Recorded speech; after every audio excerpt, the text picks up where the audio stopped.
Okay, good morning, everybody.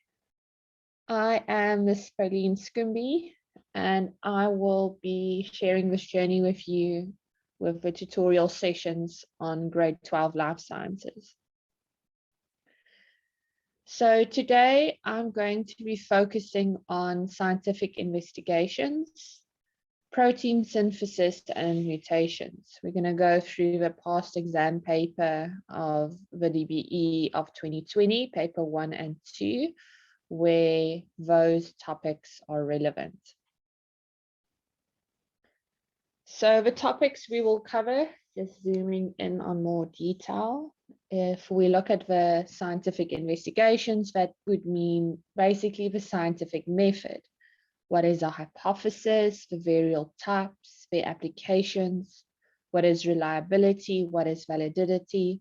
And these are the questions that you get asked in every paper. They always give you a topic related to genetics or plants or hormones. There are investigation examples that are carried out, and then they ask you, what is the hypothesis of this investigation, or what is the dependent and independent variable of these investigations?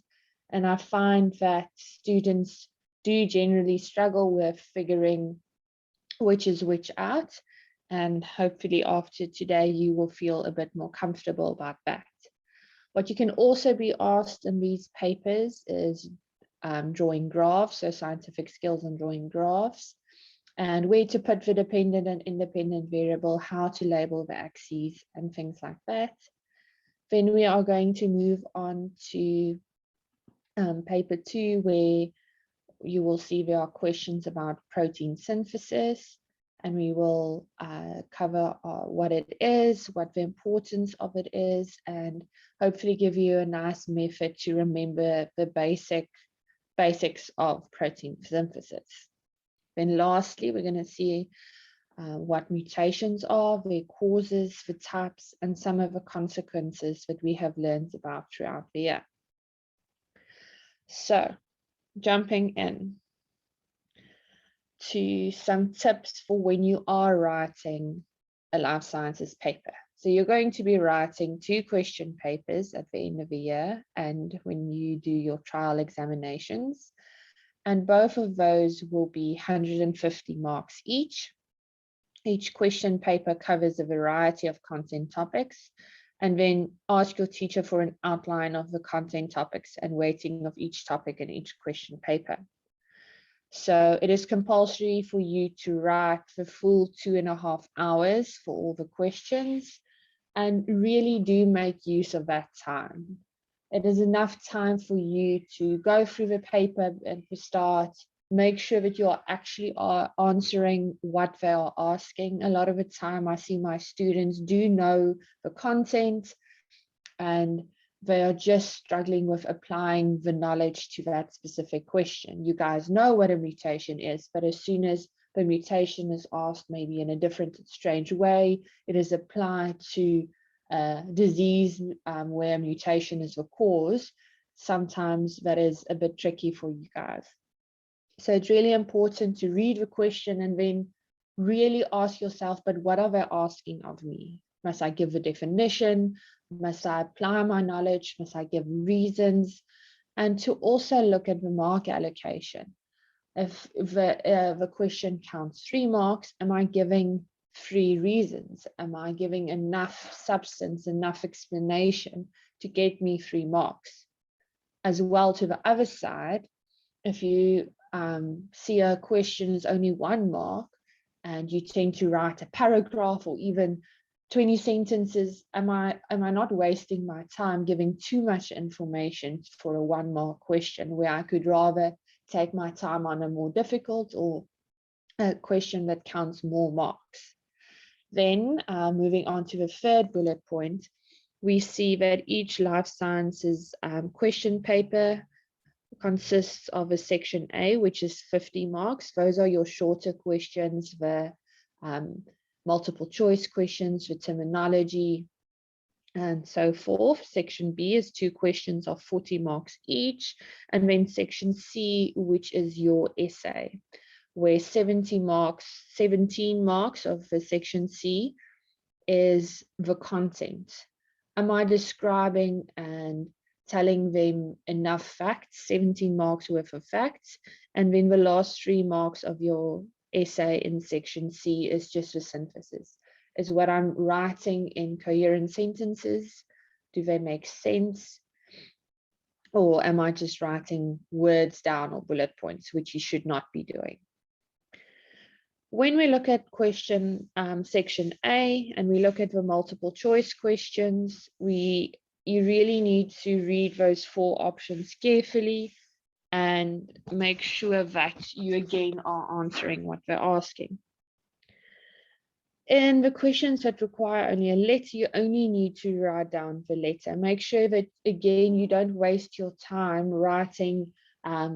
You chose, let's say they asked you what color is a knot in the South African flag, and you just have to say C, purple. Make sure you only write down C, because writing down purple actually wastes some time, which you could again be spending somewhere else.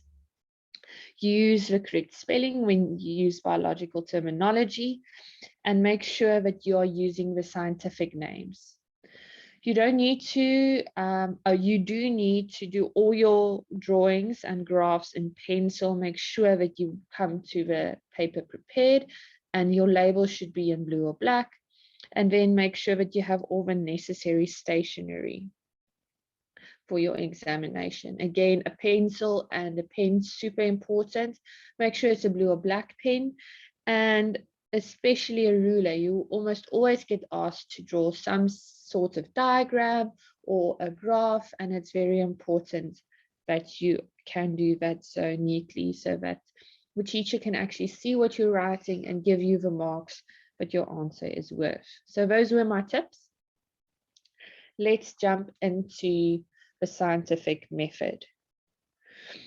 So if we think about all of the terms that we have learned about the scientific method, we have learned about a hypothesis. We have learned an aim. You would have heard some types of variables, meaning the independent variable, the dependent variable, and the controlled variable, and things like a conclusion. So let's look at each of these. So looking at the hypothesis,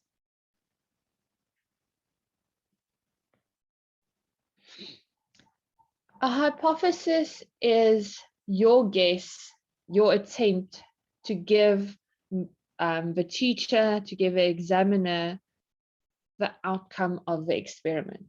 Scientists do this every single day when they want to find something new out. If we just apply that to where we are currently at in COVID, if the scientists making the vaccine, the Pfizer vaccine, they would say this certain type of vaccine will work against COVID because.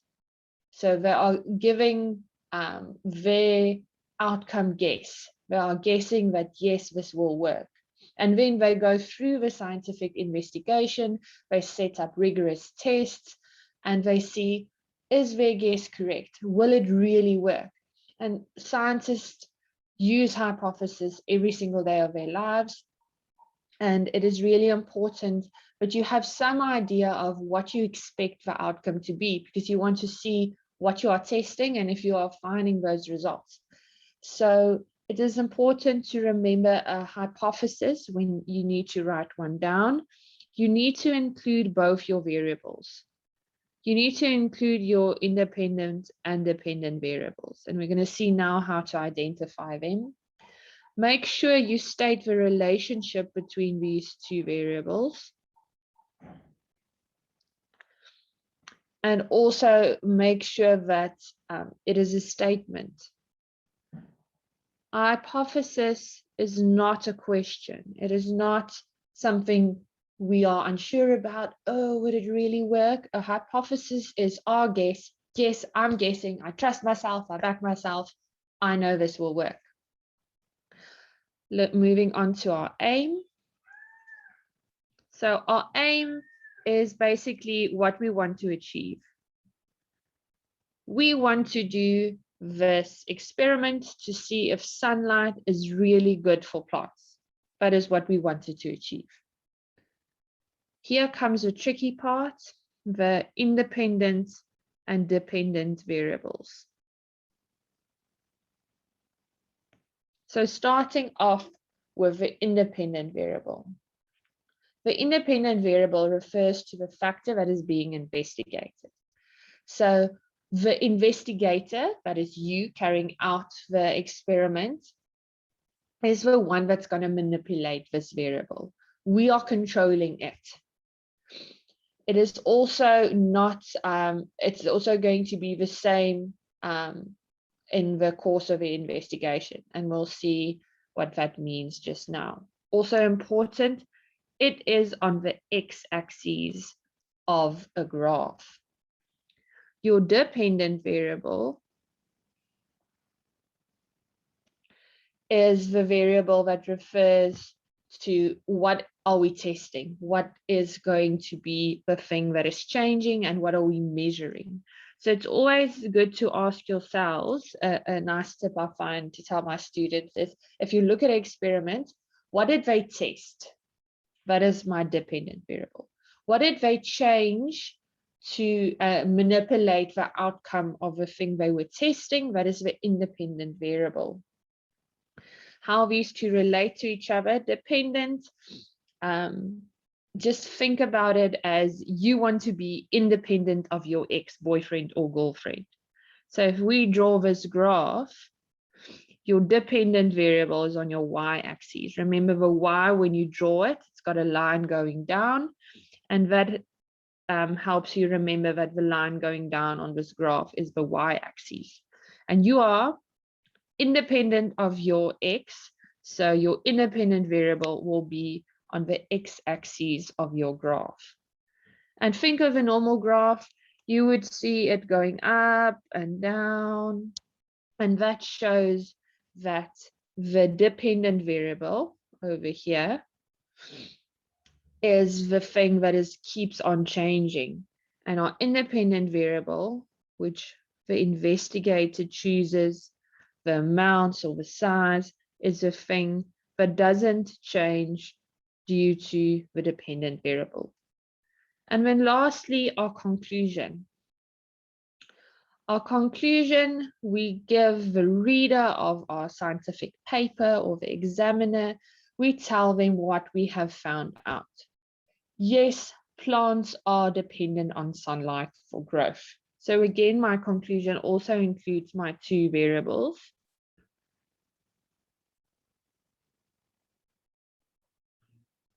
And it also includes my outcome events experiment.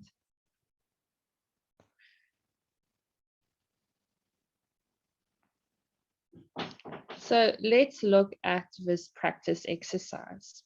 So it reads, scientists conducted a survey to establish the relationship between the age of a mother and the risk of her having a baby with Down syndrome.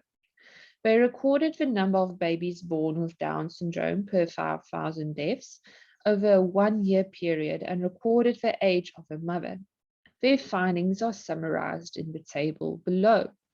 So we see our first column in our table gives us the age of a mother in years. And the next column shows us the number of babies born with Down syndrome per 5,000 births. A quick side note, can you guys see that the age of a mother, which would be a heading, and the unit is both in our column heading? That's an important thing to make a note of. If you are ever asked to draw a table, make sure that the heading and the unit is in the top of the column heading. There is never ever units in the rest of the table. Make sure that you draw it like that. So let's see what they're asking in 1.1. State 4 planning steps that need to be considered for this survey. So our first our planning steps could be things like we can go to various hospitals and we can gather the data they have already. We can go and ask mothers and conduct a survey, set up a survey. We must decide how many mothers we're going to count. That means our sample size, so how big our experiment is going to be. We must decide how we will record the data. So there's quite a few things when planning an experiment or a survey that you can think about. Now, question 1.2. It says state the independent variable in this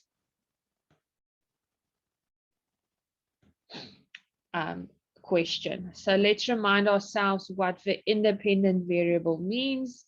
The independent variable, again, is the factor that is being investigated. The factor is usually manipulated by the investigator, either at the start or during the course of the investigation, and it always appears on the x-axis of a graph. So let's see what we are investigating. We are investigating what the age of the mother has relevance to the number of babies being born with Down syndrome. So we are focusing on the age of the mother. So our independent variable here is age of mother. Our dependent variable, let's look at that. A dependent variable, let's remind ourselves of what is the definition. It refers to the factor that is being investigated. Okay. Sorry, it refers to the effect of the independent variable. So we are investigating the different ages of mother, and what is the different effects of the different ages. It is the number of babies being born with Down syndrome. So this is our effect. This is the thing we are measuring. We are actually measuring, we are counting, and in that way, that's our type of measuring, how many babies are born with Down syndrome per 5,000 births. So a nice tip, if you remember the thing we are measuring or counting or looking at, that is our dependent variable.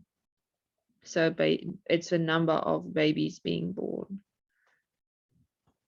And make sure that you do write this out completely in your answer. So state one way of improving the reliability of results. So if we look at what does reliability actually mean, it is what we can use to make sure that the results are trustworthy and reliable and repeatable. So one thing that we can always say on increasing the reliability to make sure what we got is the actual results, is the actual answer, and it can be applied to more than one person, is to repeat the experiment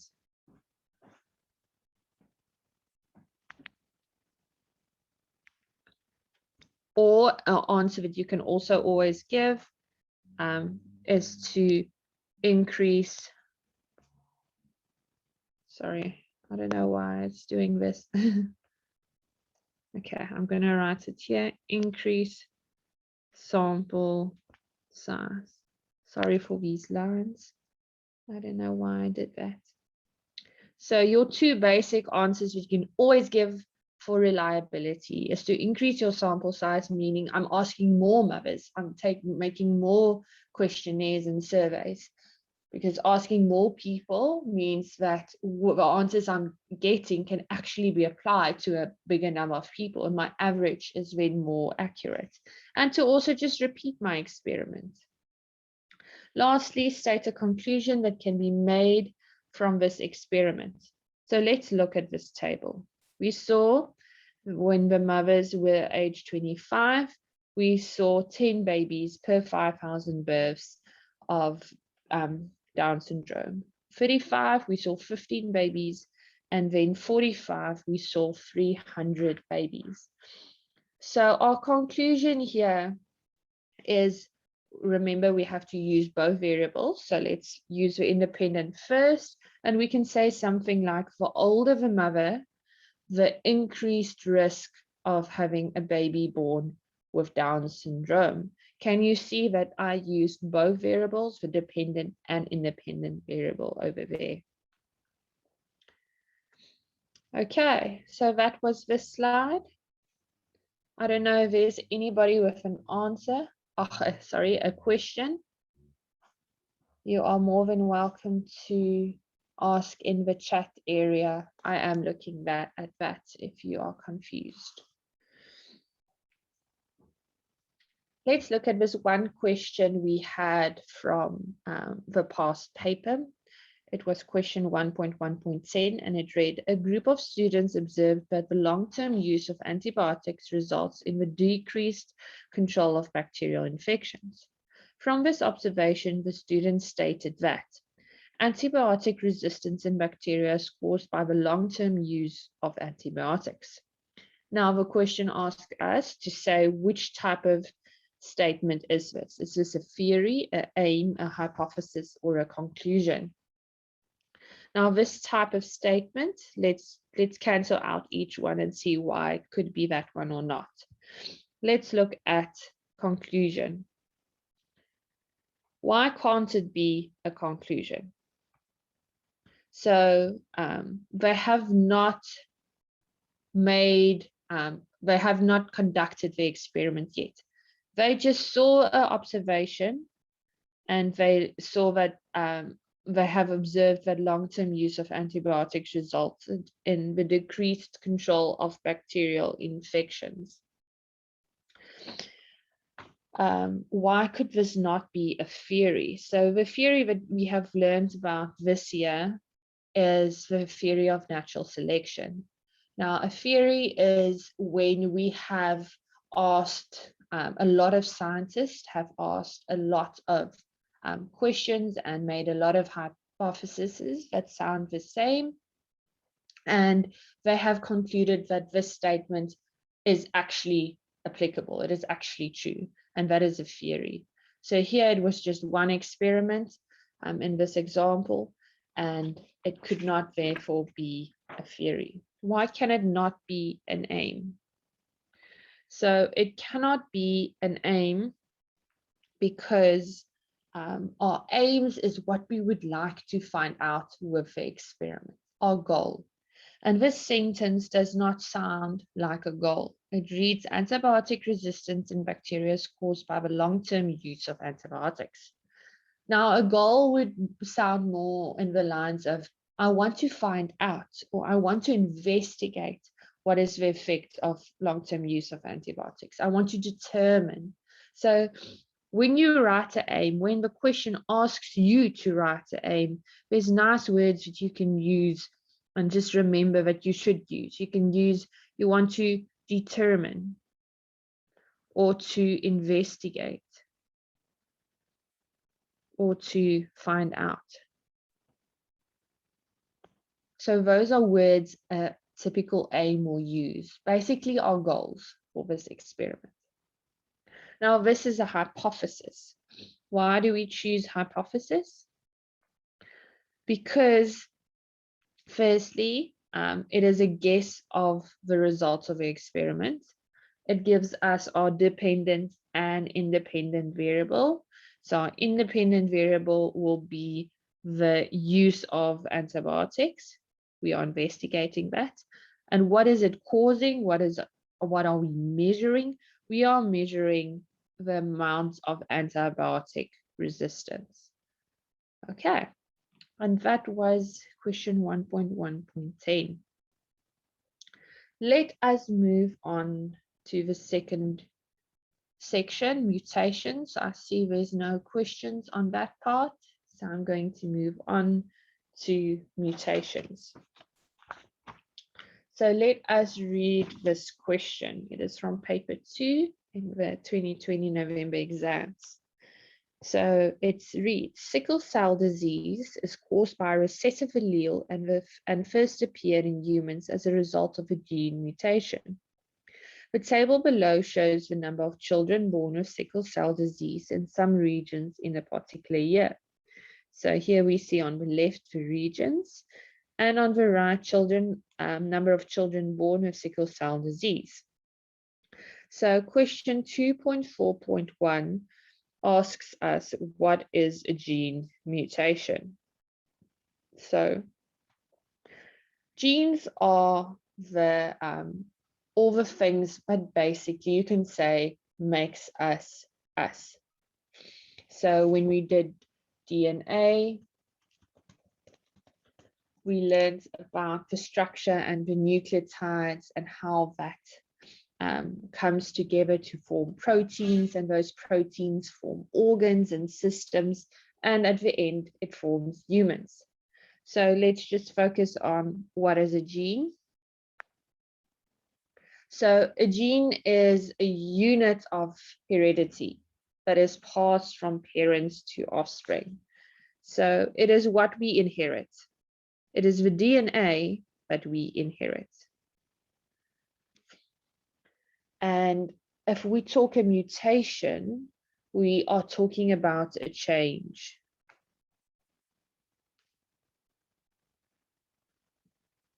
And a side note is, if you ever get asked, for example, of a mutagen, that means the cause or the thing that is making the change. But here they just asked, what is the gene mutation? And it is a change in the sequence of genes, or a change in the sequence of nitrogenous bases. So here you got your 2 marks from saying a change in sequence.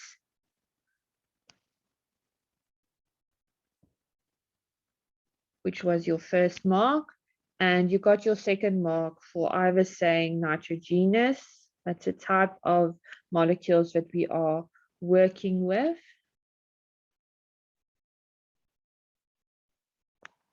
or you could have just said,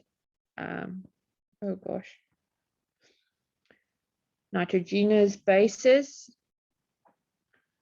or you could have said nucleotides in a gene.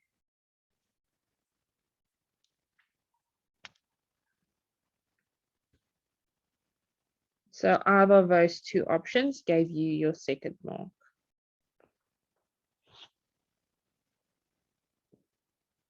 Sorry for my random red lines. The second question, 2.4.2, which region had the highest number of children born with sickle cell disease? So this question just asks you to read from the graph. We see all the examples of regions, and we just needed to look at the one that has the highest. And over here we can see Nigeria has the highest amount, 91,011. So my answer here is Nigeria for 1 mark. Then it asks me in 2.4.3, what percentage of the worldwide total of children born with sickle cell disease came from the Democratic Republic of Congo? So it's asking what percentage, and it's asking me as well to show all my calculations. So don't rub anything out, don't cross anything out, except if you know for sure it's wrong and you want to do it over. Just leave every calculation as is, and make sure that the answer you got, you tell the examiner, this is my final answer. I want you to look at that part. But let's see how we would do this. So if you just think about every time you've gotten a test back or exam or a project, you want to work out what percentage you got for that project. Did you get it 40%? Did you get it 80%? What did you get? And how did you work out that percentage? You put your mark that you got over the total that the paper was out of, and you times it by 100. And that is exactly what you need to do here. So they wanted to see what the Democratic Republic of Congo, their percentage out of the worldwide total. So let's look at Democratic Republic of Congo. It's here at the top. And their total is 39,746. So that would be where I use that total. Let me just start it from there again so you can see it more clearly. There we go. So Democratic Republic of Congo, we see it's 39,000. So our calculation there would be 39,746 over the total. And here we see is our answer, the worldwide total. It has been given to us, 305,733. And that is important where you need to have your calculator with you in your life sciences exams. It always gets asked some sort of calculation. So make sure you have your calculator with you. But also remember that even if you don't have it, don't go into a panic. You can already get 2 marks for just giving the first half and the second half. Then I can write my answer, and that gives me 13. Very important, the unit is percent. They asked us what percentage, and that would be then my 3rd mark. 2.4.4, we see they asked us use the letters D, big D, capital D, and small d to give the genotype of a person who firstly suffers from sickle cell disease and carries the allele but does not suffer from the disease. Let's just remind ourselves what are all these words we are talking about. So firstly, genotype. Think of genotype as genes. It is a part of a person that makes them who they are, but you cannot see that. The opposite of genotype, we have learned about genotype, and we have learned about phenotype. Phenotype shows us the physical appearance. How are they looking because of their genes? Are they tall? Are they short? Do they have curly hair? Do they have straight hair? But the genotype is the genes that causes that physical appearance. So remember, now they're asking for the genotype. So you need to write down that these genes will look like. So if a person is suffering from sickle cell disease, their genotype, let's just read how we would know the answer. We go back, we refer to the question. They said that this disease, sickle cell disease, is caused by a recessive allele. And there we can find our answer. How do we find that answer for what the genotype looks like? We focus on the word recessive. So recessive would mean that it needs 2 small letters. Basically meaning 2 of the same alleles to be expressed. And another word for expressed, you could just say shown in the phenotype. So it needs 2 of the small letters, and that means also it needs to be 2 of the same letters to be expressed.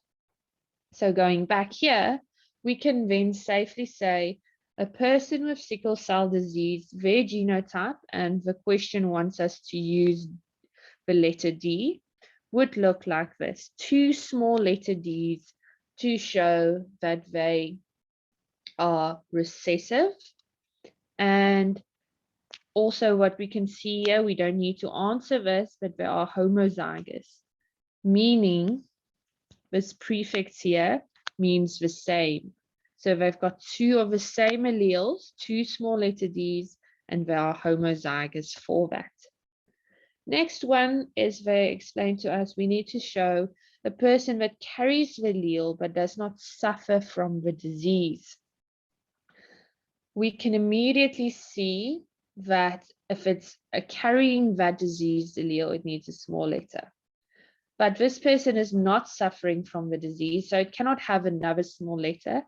that means it must have a capital letter. We can also figure this out by knowing that if any disease is recessive, that means the opposite of it is dominant. And as soon as you have a dominant, a capital letter allele, you do not express that disease, that mutation, that change. So here we can see that the answer is capital D, small d. And just some terminology to remember. You do not need to write it for this answer, but remember that that means this person is heterozygous for this allele. Hetero, a prefix, a part of a word that comes in front of another word, that means different. So I'm looking at two alleles, but they are different. Again, homozygous, let's remember that definition is the same alleles, and I'm looking at these two alleles that are the same. Another example of a homozygous allele would be two capital Ds. It just refers to the two alleles that you have or this person has is exactly the same. Okay, I still see no questions so far. I am moving on to just remind ourselves the types of mutations we get. So we get, if we group them, we get neutral mutations. We get beneficial mutations. And we get harmful mutations. So neutral mutations can be, for example, if you are a tongue roller or not. If you just move your tongue around in your mouth, can you make it into a little circle? That means there has been a change in your genes or a person's genes. There has been a mutation, but it has not caused you to have a benefit or a disadvantage with survival. It has just been a change. So we see that in a lot of changes throughout human history, changes in eye color, changes in hair color. Those are changes, those are mutations, but they have not caused a disadvantage or an advantage. So it's important to remember mutation just means change. Beneficial, it means that that change has been good, and link that to natural selection later on, because that is exactly how natural selection and evolution occurs. That change that the organism has gone through has been good and has benefited that organism for survival. And then harmful, we know, is mutation that causes diseases or death. These mutations can either occur where they occur. They occur either at the gene level, where we see a nucleotide sequence that has changed to something else, maybe a deletion where the one nucleotide has been removed, or it can be on chromosome level, where a person, if we look at the example that you see in your textbook during Down syndrome, that disease is caused by a mutation where we see two chromosomes on chromosome pair 21, resulting in a total chromosome number of 47 instead of a normal 46. Okay, and then lastly, protein synthesis. This is a multiple choice question on protein synthesis. And this shows us a diagram of processes, molecules, instructions that are involved in protein synthesis in a cell.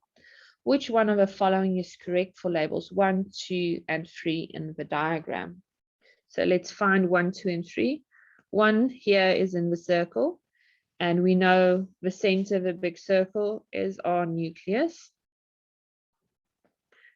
2, we find, shows us and refers to the big circle.